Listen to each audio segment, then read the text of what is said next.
ప్రమాదం ఉందని భావించే వాళ్ళు ఒకరు ఉన్నారు. ఒకవేళ బీజేపీకి గనక ఎక్కువ వస్తే మొత్తం ప్రభుత్వానికే ప్రమాదం అని చెప్పి భావించే వాళ్ళు ఒక ఇద్దరు ఉన్నారు. మీరు అటు ఇటు పోయినా బీఆర్ఎస్ నుంచి ఏదో థ్రెట్ ఉండే అవకాశం ఉంది అనేది ఒక ఓపెన్ డిస్కషన్ జరుగుతుంది. ఈ మూడు రకాల ప్రమాదంలో ఏది పెద్ద ప్రమాదం అనుకుంటారు? దేనికి రెడీగా ఉన్నారు? ఏ దానికైనా రెడీగా ఉన్నాను. మా ఊరు నుంచి నేను హైదరాబాద్కు బయలుదేరినప్పుడు ఒక్కడినే 150 రూపాయలు జేబులో పెట్టుకొని బయలుదేరిన కొండారెడ్డిపల్లి నుంచి హైదరాబాద్ నగరానికి.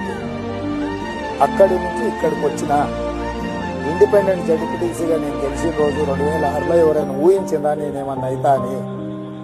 ఇవన్నీ శ్రమ ప్రకృతి అనుకూలించి మీ అందరు సహకరిస్తే ఇక్కడికి వచ్చిన. నాకు కొత్తగా పోయేదేముంది రజనీకాంత్ గారు?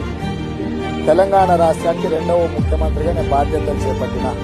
చరిత్ర ఎంతకాలం ఉంటుందో, ఈ రాష్ట్రం ఎంతకాలం మనుగడ ఉంటుందో, ఈ తెలంగాణ రాష్ట్రానికి 2వ ముఖ్యమంత్రి ఎవరయ్యా అంటే చంద్రశేఖరరావును ఓడించింది ఎవరయ్యా అంటే రేవంత్ రెడ్డి అని ఉంటుంది. చరిత్రలో శాశ్వతంగా నా పేరు అనేది నిలబడిపోతుంది. అలాంటి పేరు కావాలనుకుంటున్నారా? ప్రజల గుండెల్లో చిరస్థాయిగా